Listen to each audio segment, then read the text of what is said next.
ሰላም እንደምን አላችሁ? የዛሬ ርዕሳችን እሴት ታክስ ወይንም ቫት ስሌት የሚል ነው።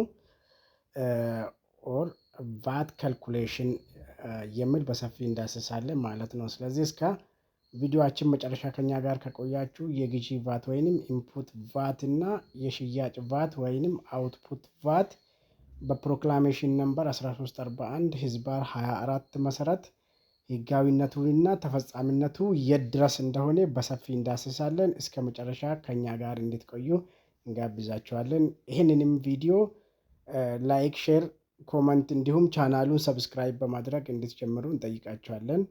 እያደረጋችሁልንም ስለሆነ ከልብ እናመሰግናለን። ቫት እንዴት ነው የሚሰላ፣ ስሌቱስ እንዴት ነው የሚለውን በቀጥታ ሁለቱ ዋና ዋና ነገሮች ላይ አትኩረን እናያለን ማለት ነው። ኢንፑት ቫት እና አውትፑት ቫት ላይ ማለት ነው። መጀመሪያ ደረጃ ላይ የምናገኘው ምንድን ነው? ኮር ኮንሰፕትስ ኦር መሰረታዊ ጽንሰ ሀሳቦቹ ምንድን ናቸው? የቫት አብዛኛውን ጊዜ ቫት ሲባል እንሰማለን ሁላችንም፣ ግን ቃሉ ራሱ አብሪቬሽን መሆኑ ስንቶቻችን ነው የምናውቀው? ቢፎር ሉኪንግ አት ዘ ማትስ we need to understand the three main components of VAT ይላል። ወደ ካልኩሌሽን ከማግባታችን በፊት ምንድን ነው ቀጥታ ስሌቱን ከማግባታችን በፊት ሶስት አይነት ቫቶች አሉ። እነዛ ሶስቶቹ ምንድን ናቸው የሚለውን በቀጥታ ማየት ይጠበቅብናል ማለት ነው። አንደኛ ላይ አውትፑት ቫት ወይንም የሽያጭ ቫት 15% ቫት you charge your customers when you sell goods or services። ስሙ እንደሚያመላክተው ምንድን ነው አውትፑት ቫት ወይንም የሽያጭ ቫት ነው። አንድ ነጋዴ ለደንበኛ አገልግሎት ወይንም እቃ ሲሸጥ 15% የሚያስከፍላቸው ማለት ነው። አውትፑት ብለን እንጠራዋለን ማለት ነው። ያው በኢትዮጵያ ውስጥ የቫት ስታንዳርድ 15% ነው። የእቃው ዋጋ 15% ነው እንደሚታወቀው። ስለዚህ አውትፑት ቫት ወይንም የሽያጭ ቫቱ 15%ቱ የእቃ ወይንም የአገልግሎት ሲሸጡ ከደንበኛው ላይ የሚሰበስቡት 15% ታክስ ማለት ነው። ሁለተኛ ኢንፑት ቫት ወይንም የግዢ ቫት ነው። the 50% VAT you pay to your suppliers when you buy goods, raw materials or services for your businesses። ለራሴ ቢዝነስ or ለሪሴሊንግ ፐርፐዝ ኦር ለማኑፋክቸሪንግ ፐርፐዝ ሮ ማቴሪያል ሊሆን ይችላል፣ ሰርቪስ ሊሆን ይችላል። እቃ ስትገዛ 15% የምትከፍልበት ማለት ነው። የመጀመሪያው አውትፑቱ ሽያጭ ነው። ሁለተኛው ላይ የምናገኘው ኢንፑት 15%ቱ ምንድን ነው? እቃውን ለራሴ ፐርፐዝ ለሪዩዝ ለማኑፋክቸሪንግ ፈርዘር ማኑፋክቸሪንግ እንዲሁም ሌሎች ለተለያዩ አይነት ሰርቪሶች እቃ ስትገዛ የምትከፍል የ15% የዋጋው 15% ቫት ማለት ነው። ሶስተኛ ደረጃ ላይ የምናገኘው ምንድነው? ሶስት አይነት ነው ብለናል በመጀመሪያ ስንገባ።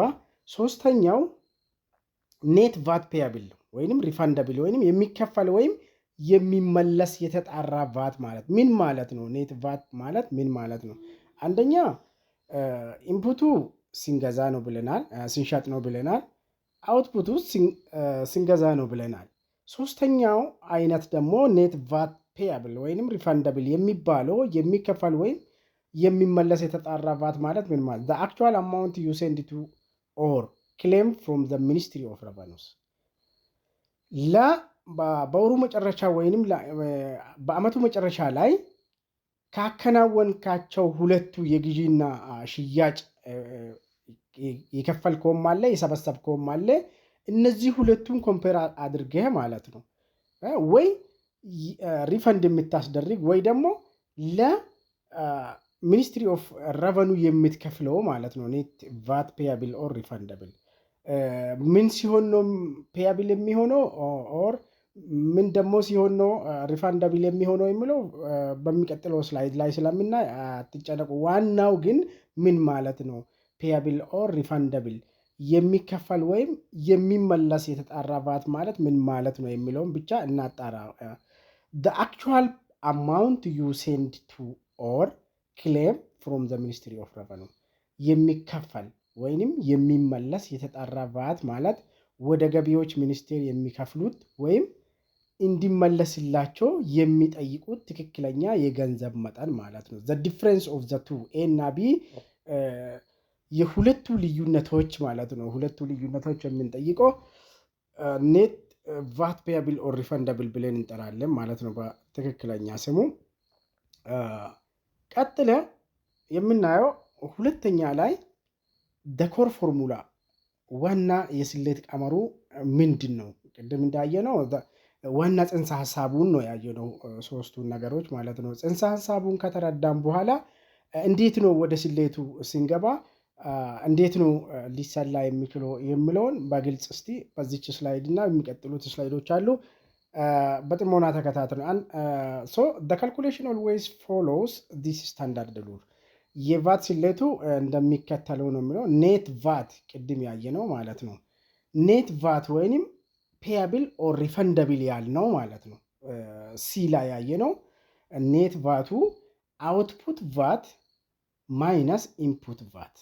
አውትፑት ማለት ለግዢ ያወጣ ነው እቃ ስንገዛ የከፈል ነው ማለት ነው። ሲቀነስ ኢንፑት ቫቱ ከሽያጫችን የሰበሰብነው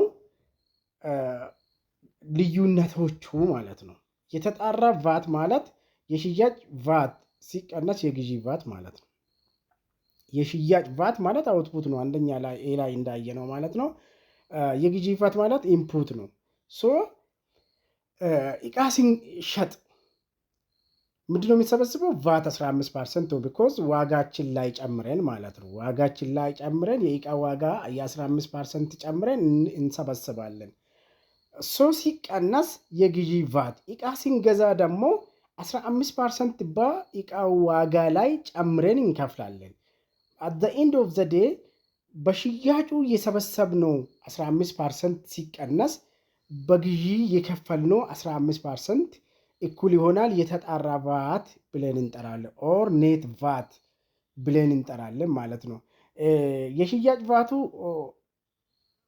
ኤክሲድ ሲሆን ምን ይፈጠራል? የግዢ ቫቱ ኤክሲድ ሲሆን ምን ይፈጠራል የሚለው if output is greater than input you pay the difference to the government ልዩነቱን ለገቢዎች ይከፍላሉ ማለት ነው። ምን ኢንፑት ማለት ሽያጩ ግዢው ከሽያጩ ከበለጠ ግዢው ከሽያጩ ከበለጠ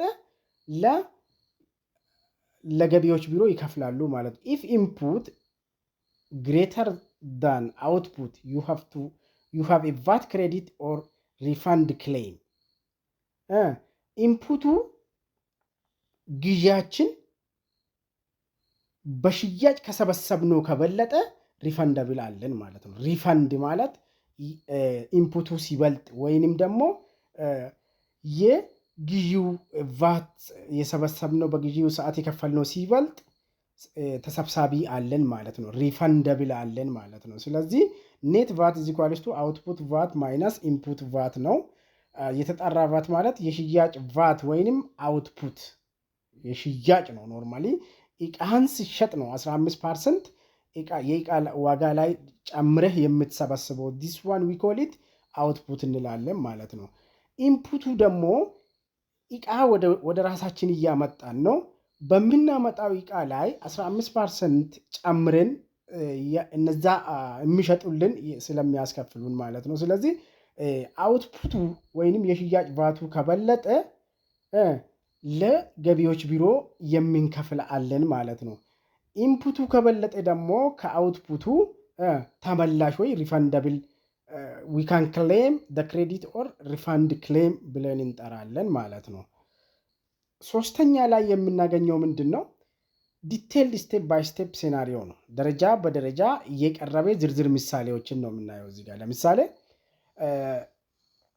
15% ስታንዳርዱ 15% ነው በኢትዮጵያ። ይሄ አያጨቃጭቀንም። ኤ ላይ ምንድን ነው የምታገኙት? ፐርቼዝ ኦር ኢንፑት ቬሪ ማይንድ። እነዚህ ሁለቱን ነገሮች በጣም መለየት መቻል አለባቸው። ፐርቼዝ ማለት ኢንፑት ነው። ኢንቨንተሪውን ወደ ራሳችን ስለምናመጣ በግዢ ላይ የምንከፍለው ቫት ኢንፑት ቫት ብለን እንጠራዋለን ማለት ነው። እንዴት ነው የሚሰላው የሚለውንም እስቲ አብረን እንየው። ኢማጂን ዩ ባይ ኤሌክትሮኒክ ኢኩፕመንት ፍሮም ሎካል ሆልሴለር ኦር ቱ ሪሴል ኢን ዩር ሾፕ ደ ኮስት ቢፎር ታክስ ኢዝ 10,000 ብር ይላል። ምንድን ነው ኤሌክትሮኒክስን የገዛኸው? ኤሌክትሮኒክስ ኢኩፕሜንቱን ልትጠቀም ሳይሆን መልሰ ልሸጥ ነው። ፎር ሪሴሊንግ ቅድምም ብያቸዋለሁ። ቫት ማለት ከሪሴሊንግ ከሰርቪስ እና ከሮ ማቴሪያል ነው። ወይ ስትገዛ ወይ ሲሸጥ ወይ የምትከፍል ወይ የምትሰበስበው ነው የሚሆነው በ15% ማለት ነው። ሶ 10,000 ኢቲቢ ኤሌክትሮኒክ ኢኩፕመንት ከወልሴረር ሎካል ወልሴረር ገዛህ እንበል። ዊች ሚንስ ቢፎር ታክስ ነው። ታክስ ሳይጨመር ነው። ስለ ኢንፑት ታክስ ነው እያወራን ያለ ነው። ስለ ኢንፑት ቫት ነው እያወራን ያለ ነው። ዩ አር ፐርቼዚንግ ዩ አር ባይንግ ዋት ዘ ኤሌክትሮኒክ ኢኩፕመንት ፍሮም ሎካል ወልሴለርስ the price before tax is 10,000 ETB purchase price ወይንም የግዢ ዋጋ 10,000 ETB ሲሆን input VAT is equals to purchase price before tax times 15% ነው በቀጥታ የምናገኘው ማለት ነው። ምክንያቱም ኢንፑት ነው እየገዛን ነው። ስንገዛ 10,000 ብሩ ላይ 15%ን ጨምረን ነው የምንከፍለው። ስለዚህ እንዴት ነው 15% 10,000 ላይ 15% የምናሰላ የሚለው ነው ትልቁ ጥያቄ። ኢንፑት ቫት is equals to 10,000 times 15% is equals to 1,500 ኢቲቢ ያገኘን ማለት ነው።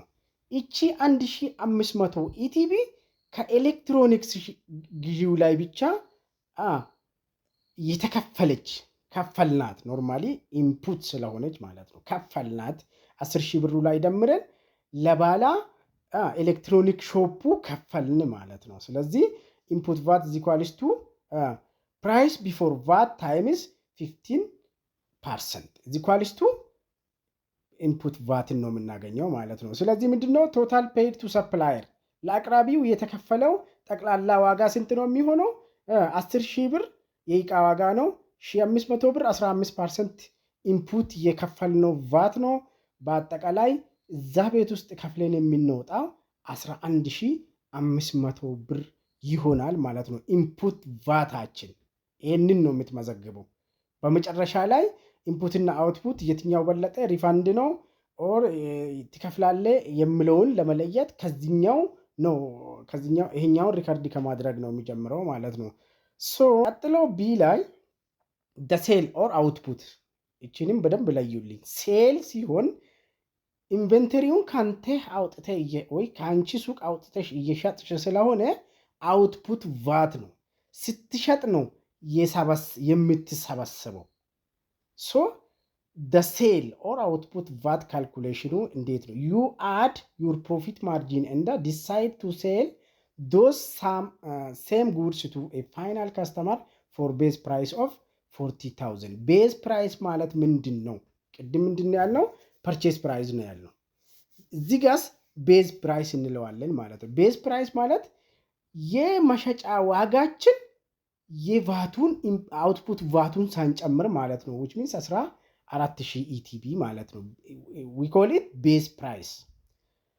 so selling price or የመሸጫ ዋጋ 14,000 ኢቲቢ ነው ብለናል። output vat is equals to 14,000 ሲባዛ 15% ቅድም እንዳየነው ነው። በአውትፑቱም የሽያጭ ዋጋችንን 15% ጨምረን እናስከፍላለን ማለት ነው። 15% ጨምረን እንደከፈልን ሁሉ ማለት ነው። ሶ ቶታል ኮሌክትድ ፍሮም ካስተመር ከደንበኛ የተሰበሰበው ጠቅላላ ዋጋ ትላለ ማለት ነው። ቅድም እዛ ጋር ምንድነው ነው ለደንበኛ የከፈልነው ነው ኢንፑቱ ላይ። አውትፑቱ ላይ ግን ከደንበኛ ነው የምንሰበሰበው። ሶ አውትፑት ቫት መጨረሻ ላይ የምታገኘው ስንት ነው? 14000 ሲደመር 2100 እዚህ ኳሊስቱ 16100 ማለት ነው። ሶ እዚህ 16000 ሰውየው ከፍሎን ሲሄድ ልዩነቷን እቺን 2100 ምናምንዋን እንደኛው ቅድም እኛ 1500 እንዳደረግነው እሱም ወደ ቤቱ ሲገባ ያደርጋል ማለት ነው። ለኛ ኢንፑት የሆነው ለሻጫችን አውትፑት ይሆናል ማለት ነው። ሲ the monthly filing or net VAT ቅድምም ብለናል። monthly filing which means ከመጀመሪያው ጀምረ የምትገዛውንም የምትሸጠውንም ከሽያጭ የምትሰበስበውንም ለግዢ የምትከፍለውንም ቫት ሪከርድ ታደርጋለህ። because በወሩ መጨረሻ ላይ ሪፖርት ስላለብህ ማለት ነው። ሪፖርቱ ትክክለኛ ደረሰኝ ያላቸው ከካሽ ሬጂስተር የሚወጡ ከማሽን የሚወጡ ደረሰኞችን ወይንም የገቢ ቢሮዎች የራሳቸውን ማተብ ያደረጉባቸው ከካሽ ሬጂስተር ውጪ የሆነውን ፓድ በዛ የሰበሰብከው ወይ በዛ የከፈልካቸው ቫቶችን ነው መጨረሻ ላይ አወዳድረ ሪፋንደብል ነው ኦር ፔያብል ነው ብለህ ወይ ክሌም የምታደርገው ማለት ነው። ሶ ያንን ለማሳያት ነው ኔት ቫት መጨረሻ ላይ at the end of the month you offset what you paid against what you collected ታወዳድርና የትኛው ነው የበለጠው የሚለውን ተመዛዝናለህ ማለት ነው። በወሩ መጨረሻ ላይ የከፈሉትን እና የሰበሰቡትን ያቀናንሳሉ። ቅድምም ብለናል ኔት ቫት ፔያብል is equals to 2000 ከአውትፑቱ እንትን ብለናል። ቢ ላይ ስንሰራ ማለት ነው አውትፑት ከ14000 ኢቲቢ የሰራ ነው ምንድነው 2000 ብር የሰበሰብነው ነው። we collected it from our sellers ማለት ነው our purchasers ማለት ነው።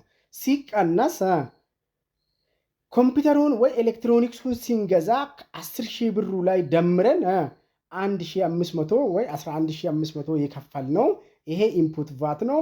ይሄኛው ደግሞ 2100 ብሩ አውትፑት ነው። ሲታቀናንሰው 600 ኢቲቢ ታገኛለህ ማለት ነው። ሶ you will remit exactly 600 ETB to the Ministry of ምንድን ነው ፔያብል ነው ሪፋንዳብል አይደለም። እዚህ ጋር ቅድምም ብለናል ፎርሙላው ላይ ስናይ ማለት ነው። ሶ አውትፑቱ ከኢንፑቱ ከበለጠ ምንድነው ያለብህ ኢዳን ያለብህ ፔያብል ማለት ኢዳ ነው። because የሰበሰብኮ ያንተ ገንዘብ አይደለም you are collecting it on behalf of the government ስለሆነ የሰበሰብኮ ከበለጠ በበለጠ መጠን ከሽያጭ ከግዢው ጋር በበለጠው መጠን ምንድነው የምታደርገው እዛ ገቢዎች ቢሮ ሄደ ትከፍላለህ ማለት ነው። ስለዚህ ኔት ቫት የምንለው አሁን ቅድም እንዳልነው ይሄ 2000 ወደዚህ ቢመጣና እንትን ቢያሳይ ሪፈንድ ክሌም እንጠይቃለን ማለት ነው። አብዛኛው ነጋዴ ከዚህ ነገር ይሄን ነገር ብዙ ጊዜ ሲጠይቁኝ ያለው በቲክቶክም በዩቲዩብም በኮሜንትም በውስጥ መስመርም እንዲሁም በቀጥታ እየደወሉም ሲጠይቁኝ ስለነበረ ለዛ ነው ይሄንን ቪዲዮ እንትን ለማለት የተገደድኩኝ ማለት ነው። ሶ መጀመሪያ ኢንፑት ምንድነው አውትፑት ምንድነው? ሶ የሁለቱ ልዩነት ክሌም ያስጠይቀናል ወይስ ፔያብል ይኖርብናል የሚለውን በጣም ለይተን ማወቅ አለብን ማለት ነው። አምስተኛ ላይ የምናገኘው ሪቨርስ ኢንጂነሪንግ ነው። ምን ማለት ነው? ፋይንዲንግ ቫት ፍሮም ኤ ግሮስ ፕራይስ ኦር የተገላብጦሽ ስሌት ጠቅላላ ዋጋ ወይንም ከነቫቱ ሲሰጥ ቅድም ያየናቸው ምንድነው 10000 እና 14000 ቢፎር ቫት ብሎ ስፔሲፋይ ተደርጎ ነው የተሰጠን። እዚህ ጋር ግን ከነቫት እያልን ያለው ከነቫት ሲሰጠን እንደዛው በ15% እናበዛለን ወይስ ሌላ የተለየ ነገር አለ ነው ጥያቄው። ስለዚህ በጣም በጥሞና ብታዳምጡኝ ነው የሚሻለው እዚህ ጋር because ከቫት በፊት ዋጋ ሲሰጠን በ15% አብዝተን ያገኘነውን ከቫት በፊት በነበረው ዋጋ ላይ ጨምረን ኢንፑት ወይ አውትፑት ብለን እንመዘግባለን ማለት ነው። እዚህ ጋር ግን sometimes a receipt shows the final total price including VAT and you need to figure out how much the tax was. የሚያሳየን አንዳንድ ጊዜ ደረሰኙ ላይ የምናገኘው ምንድነው ዋጋ ከነቫቱ ነው። ነገር ግን የቫት አማውንቱን ለይቶ አላሳየንም።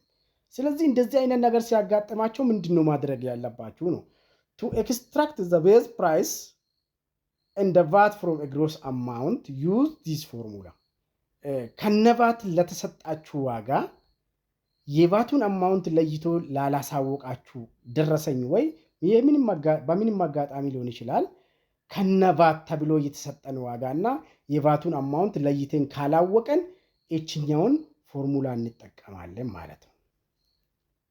ምንድነች ቤዝ ፕራይስ ወይንም ያላቫት ዋጋ is equals to እየፈለገን ያለ ነው ቫትና ከቫት በፊት የነበረው አንድ ላይ ግሮስ ሆኖ ስለተሰጠን እኛ ካልኩሌት ልናደርግ የምንለው ምንድነው ያላቫት ዋጋ ነው or base price የሚባለው ማለት ነው። እዚህ equals to gross price or ጠቅላላ ዋጋ divided by 1.15 ነው።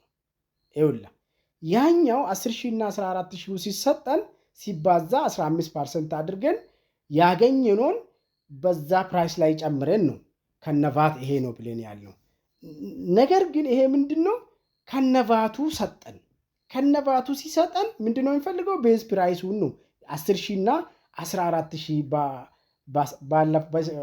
ያለፈው ስላይድ ላይ ያየናቸው 10 እና 11,000 ነው እየፈለግን ያለ ነው። ስለዚህ ከነቫት ብሎ ይሰጠኝ የትኛው ነው? ስለዚህ ግሮስ ፕራይስ ኦር ጠቅላላ ዋጋ ሲባዛ 1.1 ተገላብጦሽ ስሌት የሚባለውም ለዚህ ነው። ገብቷል? ይሄኛው 1.15ቱን ሪስፕሮካል አድርጌ ነው የምታበዛው። ለዛ ነው እንትን ብሎ የሚጠራ ማለት ነው። ሶ ግሮስ ፕራይስ ጠቅላላ divided by 1.15 ብለን እንጠራለን። ይሄኛው ፎርሙላ ምንድነው ቫት አማውንት is equals to ግሮስ ፕራይስ ማይነስ ቤዝ ፕራይስ ትለዋለህ ማለት ነው። ስለዚህ እዚህ ጋር ያገኘነው ምንድነው እዚህ ጋር ያገኘነው ቤዝ ፕራይስን ነው because ግሮስ ፕራይስን ለ1.15 አካፍለን ማለት ነው። ቤዙን ስታገኝ ቫቱን ነው የምትቀንስለት። ቫቱን ለማግኘት ደግሞ ቫት is equals to ብለ ግሮስ ማይነስ ቤዝ አሁን እዚህ ጋር ሰርተን ያገኘነውን ቤዝ ትቀንስለታለህ ማለት ነው። ኤግዛምፕል አጭር ምሳሌ ማለት if a retail item costs 2,300 ETB including VAT ቅድምም ብያቸዋለሁ። ግሮስ ነው ይሄኛው ግሮስ ፕራይስ ነው የተሰጠን። ቤዝ ፕራይሱንና ቫቱን ገና እናውጣለታለን። ሁለት ነገር ነው የምንሰራው ምክንያቱም ሁለቱ ተደምረው ስለተሰጠን ማለት ነው። ሶ የአንድ ዕቃ ከነቫቱ 2,300 ETB ቢሆን ቤዝ ፕራይስ is equals to ቅድምም ብለናል ቤዝ ፕራይስ is equals to ግሮስ ፕራይስ divided by 1.15 እዚህ ጋር እንደምታዩት ማለት ነው። 2,300 ሲካፈል ለ1.15 is equals to 2,000 እቺ 2,000 ቤዝ ፕራይስ ነች። ቫት አማውንቱን አሁንም አላገኘንም። ከምንድን ነው የምናገኘው ቫት አማውንቱን? ይሄን 2,000 እና ይሄን 2,003ን አቀናንሰን ነው እዚህ ጋር የምናገኘው ማለት ነው። ሶ ቫት አማውንት is equals to 2,300 ግሮስ ፕራይስ ሲቀነስ 2,003 ቤዝ ፕራይስ ቫቱ ተነስቶለታል። የቫቱን አማውንት ነው እዚህ ጋር 300 ለማግኘት እየሞከረን የነበረ ማለት ነው። ሶ important to compliance to claim your input VAT deduction in Ethiopia you must hold a valid machine printed VAT ቅድምም ብያቸዋለሁ። ክሌም ለማድረግ ደረሰኝ የሌላቸው ዕቃዎችን ምናምን non deductible expenseዎችን ሳይሆን ትክክለኛ you must hold a valid machine printed VAT invoice approved fiscal cash registering የሚያሳይ ማለት ነው። or an officially authorized pre-printed invoice ማን ነው አውቶራይዝ ያደረገው? ገቢዎች ቢሮ። with this your input VAT will be rejected ነው የሚሆነው ማለት ነው። ዝም ብሎ ፋክተር ከምናምን ሰብስቤ ቢትመጣ ማለት ነው። ሶ በኢትዮጵያ የግዢ ቫት ወይንም ኢንፑት ቫት ግዢ ቫት ማለት ነው እሱ ሲበልጥ ነው ሪፈንድ ክሌም የሚታደርገውና በልጧል ብለ ለማለት እነዚህን ደረሰኞችን በጣም ተጠንቅቄ መለየት ስላለብኝ ነው። ተቀናሽ እንዲደረግለው ከተፈቀደለት የፊስካል ካሽ ሬጂስተር ማሽን ወይንም ኤፍሲአር የተረጋገጠ የሽያጭ ደረሰኝ ወይም በይፋ የተፈቀደ የቫት ደረሰኝ መያዝ አለቦት ብሎ ከየትም የጉራጌና የምናምን ደረሰኞች አይሰራም ማለት ነው። ይሄ ከሌለቦት በኦዲት ወቅት የግዢ ቫቶ ውድቅ ስለሚደረግ ሪፋንደብል ነው ብለህ መጠየቅ አትችልም ማለት ነው። ብዙ ሰዎች እየጠየቁኝም ስለነበረ ነው። ምናልባት በዚህ ቪዲዮ መልስ ካገኛችሁ ካላገኛችሁ አሁንም በግልጽ በኮመንትም በውስጥም አሳውቁኝ። ስለተከታተላችሁኝ እናመሰግናለን።